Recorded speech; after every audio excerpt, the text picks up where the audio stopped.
നമസ്കാരം.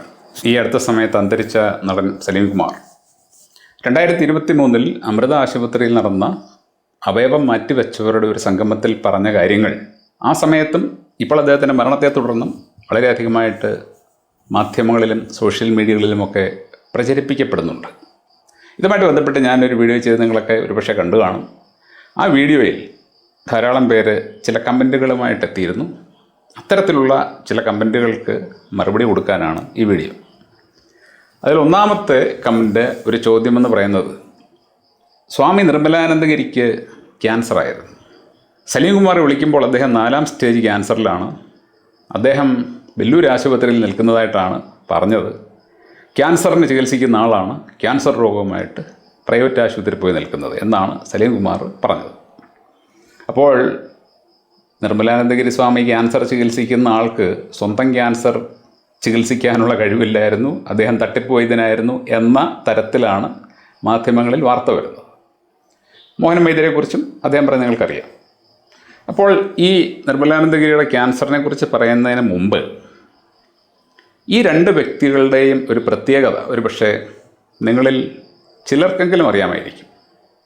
ഇവർ രണ്ടുപേരും അലോപ്പതി വൈദ്യശാസ്ത്രത്തിൻ്റെ ശത്രുക്കളോ അലോപ്പതി വൈദ്യശാസ്ത്രത്തെ എതിർക്കുന്നവരോ ആയിരുന്നില്ല. എന്നാൽ ഈ വൈദ്യശാസ്ത്രത്തെ കച്ചവട താല്പര്യത്തിന് വേണ്ടി ദുരുപയോഗം ചെയ്യുന്ന ആൾക്കാർക്ക് എതിരായിരുന്നു ഇവർ. കച്ചവടത്തിന് വേണ്ടി അലോപ്പതി വൈദ്യശാസ്ത്രത്തെ ഉപയോഗിക്കുന്ന എല്ലാ വ്യക്തികൾക്കും ഇവർ രണ്ടുപേരും അവരുടെ കണ്ണുകളിലെ കരടുകളായിരുന്നു. സ്വാമിജി വളരെ നിശിതമായിട്ട് തന്നെ അവരെ വിമർശിച്ചിരുന്നു. മോഹൻ വൈദ്യരും അത് തന്നെ. അവരൊരിക്കലും അലോപ്പതി വൈദ്യശാസ്ത്രത്തെ മോഡേൺ മെഡിസിൻ്റെ തത്വങ്ങളെ അല്ല, മറിച്ച് അതിനെ ദുരുപയോഗം ചെയ്ത് ജനങ്ങളെ ചൂഷണം ചെയ്ത് കൊള്ളയടിക്കുന്ന, ചികിത്സയുടെ പേര് പറഞ്ഞ് അവരുടെ ആരോഗ്യം നശിപ്പിക്കുന്ന, ചികിത്സിച്ചിട്ടും ഒരിക്കലും രോഗം ഭേദപ്പെടാത്ത ആ അവസ്ഥകളെക്കുറിച്ചും കാര്യങ്ങളെക്കുറിച്ചുമാണ് അവർ പറഞ്ഞിരുന്നതും എതിർത്തിരുന്നതും. അതുകൊണ്ട് തന്നെ ഇവരെ രണ്ടുപേരെയും താറടിച്ച് കാണിക്കാൻ കിട്ടുന്ന ഒരൊറ്റ അവസരം പോലും അവർ കളയുകയില്ലായിരുന്നു. കാരണം അവരുടെ പ്രബലരായിട്ടുള്ള രണ്ട് ശത്രുക്കളാണ്. ഒരാൾ നാട്ടുവൈദ്യത്തിൻ്റെ ഒരു പ്രമാണിയാണ് മോഹൻ വൈദ്യർ, മറ്റേ അദ്ദേഹം ആയുർവേദത്തിൻ്റെ വലിയൊരു ആചാര്യനാണ്. അപ്പോൾ ഈ രണ്ട് പേരെയും താറടിച്ച് കാണിച്ചു കഴിഞ്ഞാൽ അത് രണ്ട് വൈദ്യശാസ്ത്ര ശാഖകളെ ഏതാണ്ട് നശിപ്പിക്കുന്നതിന് തുല്യമായിട്ടാണെന്ന് അവർക്കറിയാം. അപ്പോൾ അതുകൊണ്ട് തന്നെ ഇവരെ രണ്ടുപേരെയും താറടിച്ച് കാണിക്കാനും അതുപോലെ തന്നെ അവർക്ക് എന്തെങ്കിലും ഒരു അബദ്ധം പറ്റിക്കഴിഞ്ഞാൽ അത് യൂട്ടിലൈസ് ചെയ്യാനുമൊക്കെ അവരിങ്ങനെ കണ്ണും കാതും കൂർപ്പിച്ച് ഇരിക്കുകയായിരുന്നു എന്നുള്ളത് നമ്മൾ മനസ്സിലാക്കണം. ഇനി നമുക്ക് നിർമ്മലാനന്ദഗിരി സ്വാമിയുടെ ക്യാൻസർ രോഗം, സലീം കുമാർ പറഞ്ഞ ക്യാൻസർ രോഗത്തിലേക്ക്.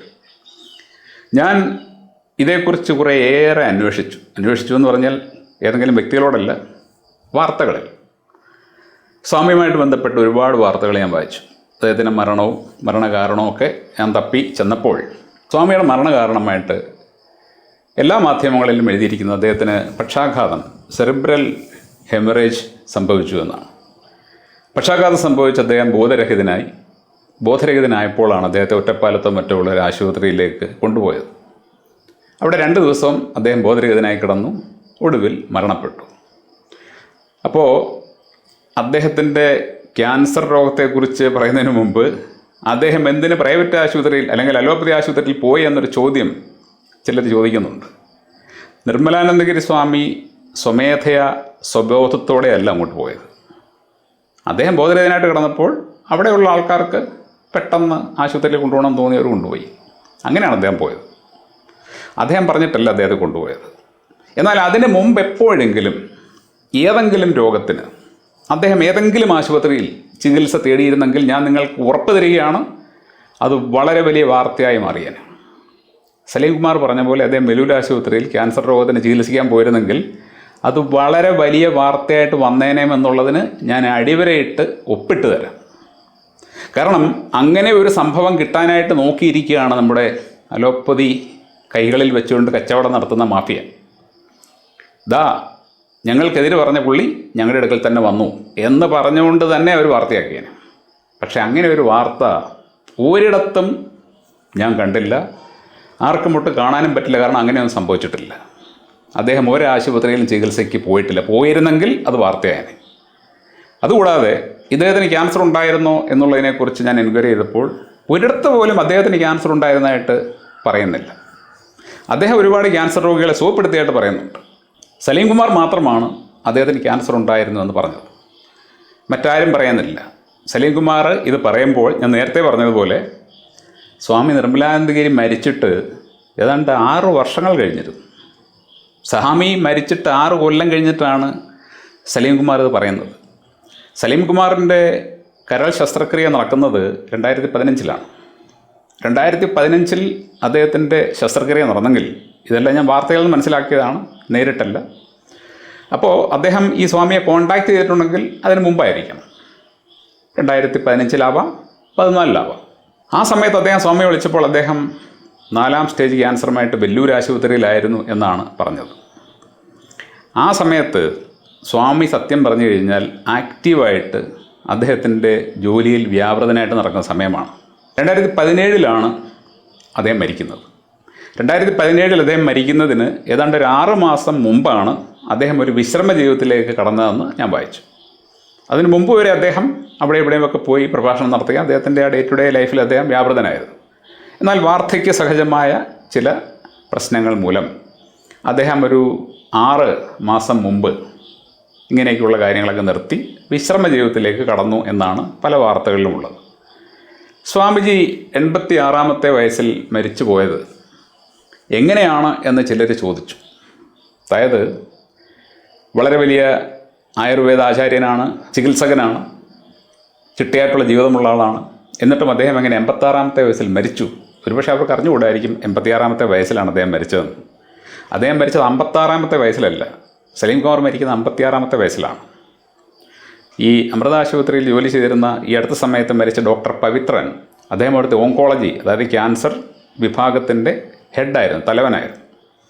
അദ്ദേഹം മരിക്കുന്നത് 63-ാമത്തെ വയസ്സിലാണെന്നാണ് ഞാൻ വായിച്ചത്. 63-ാമത്തെ വയസ്സിൽ അദ്ദേഹത്തിൻ്റെ രോഗം ക്യാൻസറായിരുന്നു. അതായത് ക്യാൻസർ രോഗവിദഗ്ധനായിട്ടുള്ള ഡോക്ടർ പവിത്രൻ ക്യാൻസർ രോഗം മൂലം അമൃത ആശുപത്രിയിലെ ചികിത്സയ്ക്കൊടുവിൽ മരണപ്പെട്ടു, ക്യാൻസറിന് കീഴടങ്ങി. അതായിരുന്നു സത്യം. എന്നാൽ അദ്ദേഹത്തിൻ്റെ മരണവാർത്തയൊന്നും അധികം പത്രങ്ങളൊന്നും വന്നില്ല. അത് ചെറിയ ചെറിയ കുഞ്ഞു കുഞ്ഞു വാർത്തയുടെ രൂപത്തിലാണ് വന്നത്. അതേക്കുറിച്ച് അന്വേഷിച്ചപ്പോഴാണ് മനസ്സിലായത് അദ്ദേഹത്തിന് ക്യാൻസർ ആയിരുന്നുവെന്നും അദ്ദേഹം അവിടെ ചികിത്സ തേടിയിട്ടും മരണപ്പെട്ടു പോയി എന്നുള്ളത്. എന്നാൽ സ്വാമി നിർമ്മലാനന്ദഗിരിക്ക് ക്യാൻസർ ഉണ്ടായിരുന്നുവെന്ന് സലീം കുമാർ പറഞ്ഞതല്ലാതെ മറ്റൊരിടത്ത് നിന്നും അങ്ങനെ ഒരു വിവരം നമുക്ക് കിട്ടുന്നില്ല. അഥവാ അദ്ദേഹം അങ്ങനെ ഒരു ചികിത്സയ്ക്ക് പോയിരുന്നെങ്കിൽ ഞാൻ നിങ്ങളോട് പറയുകയാണ്, അത് വളരെ വലിയൊരു വാർത്തയായിട്ട് വന്നേനെ. ഒരു സംശയവുമില്ല. കാരണം അലോപ്പതി വൈദ്യശാസ്ത്രത്തിനെ വിമർശിക്കുന്ന, അലോപ്പതി വൈദ്യശാസ്ത്രത്തിനെ അല്ല അതിനെ ദുരുപയോഗം ചെയ്യുന്ന ആൾക്കാരെ വിമർശിക്കുന്ന സ്വാമി, ആയുർവേദത്തിലൂടെ നിരവധി പേരുടെ ക്യാൻസർ രോഗം മാറ്റിക്കൊടുത്ത സ്വാമി, അതേ രോഗത്തിന് വേണ്ടി ഒരു ആശുപത്രിയിലേക്ക് പോയി കഴിഞ്ഞാൽ അത് വാർത്തയാകില്ല എന്ന് നിങ്ങൾക്ക് തോന്നുന്നുണ്ടോ? അപ്പോൾ സലീം കുമാർ മാത്രമാണ് ഇങ്ങനെ ഒരു കാര്യം പറഞ്ഞത്. സലീം കുമാർ ഇങ്ങനെ ഒരു കാര്യം പറഞ്ഞതിന് മറ്റൊരു സപ്പോർട്ടിങ് എവിഡൻസും നമുക്ക് കിട്ടുന്നില്ല. അദ്ദേഹത്തിൻ്റെ വാക്കുകൾ മാത്രമേ ഉള്ളൂ. എന്നാൽ അദ്ദേഹം ഈ പറഞ്ഞത് 2015-ൽ അദ്ദേഹത്തിൻ്റെ സർജറി കഴിഞ്ഞിട്ട് ആ സമയത്ത് 2016-ലോ മറ്റോ അദ്ദേഹം കുറച്ച് പത്രക്കാരെ വിളിച്ച് ഇതേക്കുറിച്ചൊന്ന് പറഞ്ഞിരുന്നെങ്കിൽ, അതായത് ഞാൻ ഇന്ന ആൾക്കാരുടെ അടുക്കൽ ചികിത്സയ്ക്ക് പോയി, എനിക്ക് ഇന്നതാണ് സംഭവിച്ചത്, ഇവരെ ഒന്നും വിശ്വസിക്കാൻ കൊള്ളില്ല, തട്ടിപ്പുകാരാണ്, ഞാൻ അമൃത ആശുപത്രിയിൽ പോയിട്ടാണ് ഇപ്പോൾ ആരോഗ്യത്തോടെ ഇരിക്കുന്നത് അല്ലെങ്കിൽ ജീവനോടെ ഇരിക്കുന്നത് എന്ന് അദ്ദേഹം അന്ന് പറഞ്ഞിരുന്നെങ്കിൽ ഒരിക്കലും ഞാൻ അദ്ദേഹത്തെ കുറ്റപ്പെടുത്തില്ല, അതിനെ എതിർക്കാനും പോകത്തില്ല. അതിലെ ശരിതെറ്റുകൾ പോലും ഞാൻ പരിശോധിക്കില്ല. കാരണം അദ്ദേഹം പറയുന്ന 2 വ്യക്തികളും ജീവനോടെ ഇരിപ്പുണ്ട്. അപ്പോൾ അവർക്ക് പറയാൻ പറ്റും, അവർക്ക് എക്സ്പ്ലെയിൻ ചെയ്യാൻ പറ്റും എന്താണ് സംഭവിച്ചത്. എന്നാൽ അവർ രണ്ടുപേരും മരിച്ച് എത്രയോ നാളുകൾ കഴിഞ്ഞിട്ടാണ് അദ്ദേഹം ഇത് പറയുന്നത്. 2017-ൽ സ്വാമി മരിക്കുന്നു, 2023-ലാണ് സലീം കുമാർ അദ്ദേഹത്തിനെ കണ്ട കാര്യവും മറ്റും പറയുന്നത്. മോഹനം വൈദ്യർ 2021-ൽ മരിച്ചു, 2 കൊല്ലം കഴിഞ്ഞ് 2023-ലാണ് അദ്ദേഹത്തെക്കുറിച്ചും സലീം കുമാർ പറയുന്നത്. ഇങ്ങനെ പറഞ്ഞതിൽ എന്തെങ്കിലും അസ്വാഭാവികത ഉണ്ട് എന്ന് നിങ്ങൾക്ക് തോന്നുന്നില്ലേ? ഇപ്പം ഞാനാണ് അദ്ദേഹത്തിൻ്റെ സ്ഥാനത്തെങ്കിൽ, അദ്ദേഹത്തിൻ്റെ കൂട്ട് ഞാനും ഒരു സെലിബ്രിറ്റിയാണെന്ന് കരുതുക. എനിക്കിതുപോലെ ഒരു സംഭവം ഉണ്ടായി. ഞാൻ വളരെ പ്രശസ്തരായിട്ടുള്ള 2 വൈദ്യന്മാരെ കാണാൻ പോയി. ആ 2 പേർക്കും എന്നെ സഹായിക്കാൻ പറ്റിയില്ല, ഒരു ഗുണവും ഉണ്ടായില്ല. ഒടുവിൽ ഞാൻ അലോപ്പതി ആശുപത്രിയിലേക്ക് പോയി. അവർ എനിക്ക് കരൾ മാറ്റി വെച്ച് തന്നു, എൻ്റെ രോഗം മാറി. എങ്കിൽ ഞാനൊരു സെലിബ്രിറ്റി കൂടിയാണെങ്കിൽ ഞാൻ ആദ്യം ചെയ്യുന്നത് അതേക്കുറിച്ച് പറയുക എന്ന് തന്നെയായിരിക്കും.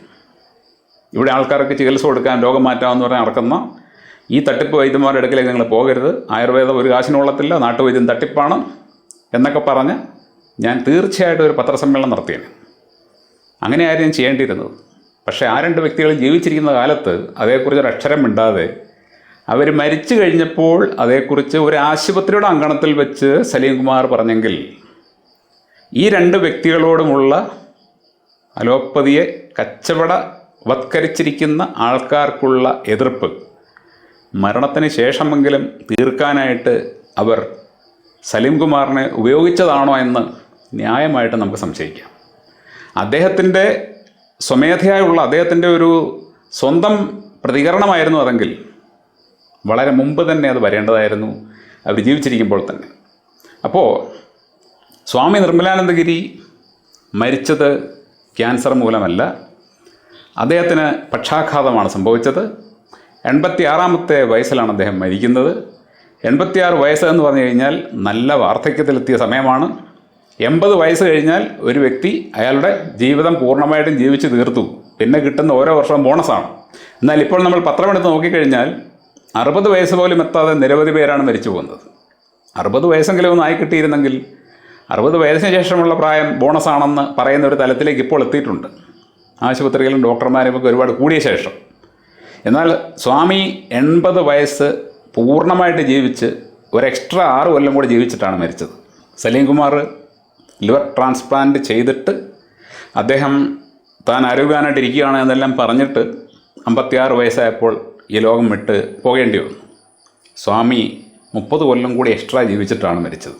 അപ്പോൾ സ്വാമി നിർമ്മലാനന്ദഗിരിയെക്കുറിച്ച് സലീം കുമാർ പറഞ്ഞ കാര്യങ്ങൾ അദ്ദേഹമല്ലാതെ മറ്റാരും പറഞ്ഞിട്ടില്ലാത്ത സ്ഥിതിക്ക്, സ്വാമിജിക്ക് ക്യാൻസർ ഉണ്ടായിരുന്നതായിട്ട് ഒരു വാർത്തകളിലും വരാത്ത സ്ഥിതിക്ക്, അദ്ദേഹം നല്ല വാർദ്ധക്യത്തിലെത്തി സെറിബ്രൽ ഹെമറേജ് എന്ന് പറയുന്ന പെട്ടെന്നുണ്ടായ രോഗാവസ്ഥ മൂലമാണ് മരിച്ചത് എങ്കിൽ, അദ്ദേഹം അവസാനം ആശുപത്രിയിലേക്ക് പോയത് സ്വയമല്ല, ബോധരഹിതനായി കിടന്ന അദ്ദേഹത്തെ മറ്റുള്ളവർ കൊണ്ടുപോവുകയാണ് ചെയ്തതെങ്കിൽ, സ്വാമിജി ഏറ്റവും ഒടുവിൽ അലോപ്പതിയെ തന്നെ അഭയം പ്രാപിച്ചു എന്ന് പറയുന്ന ആൾക്കാർ തങ്ങളുടെ സ്റ്റേറ്റ്മെൻറ്റ് ഒന്ന് തിരുത്തി ഇങ്ങനെയൊക്കെയായിരുന്ന കാര്യങ്ങൾ സംഭവിച്ചതെന്ന് മനസ്സിലാക്കണം.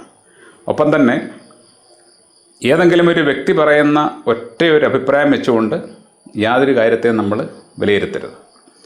മോഹനൻ വൈദ്യരായാലും സ്വാമി ആയാലും അവർ അലോപ്പതി വൈദ്യശാസ്ത്രത്തിലെ കപട നാണയങ്ങൾക്കെതിരെ ശക്തമായിട്ട് പ്രതികരിച്ചത് ഇവിടുത്തെ ജനങ്ങൾക്ക് വേണ്ടിയാണ്. ജനങ്ങൾ ചൂഷണം ചെയ്യപ്പെടാൻ പാടില്ല. എന്നാൽ ജനങ്ങൾ ചൂഷണം ചെയ്യപ്പെടണം എന്ന് ചിന്തിക്കുന്നവർക്ക് അവരെ ഇഷ്ടപ്പെടാൻ പറ്റില്ല. ഞാൻ അവരെ ഇഷ്ടപ്പെടുന്നത് അവർ ജനങ്ങളുടെ പക്ഷത്ത് നിന്ന് ചിന്തിച്ചതുകൊണ്ടാണ്. ഒരിക്കൽ കൂടി ഞാൻ പറയുകയാണ്, ഈ രണ്ട് വ്യക്തികളും മോഡേൺ മെഡിസിനെതിരായിരുന്നില്ല. മോഡേൺ മെഡിസിൻ്റെ തെറ്റായിട്ടുള്ള പ്രവണതകൾ, മെഡിസിൻ്റെ അല്ല, ആ മെഡിസിൻ ഉപയോഗിക്കുന്ന ആൾക്കാരുടെ തെറ്റായിട്ടുള്ള പ്രവണതകൾക്കും കച്ചവട താല്പര്യങ്ങൾക്കും മാത്രം ആയിരുന്നു അവരെതിര് പറഞ്ഞിരുന്നത്. Thank you.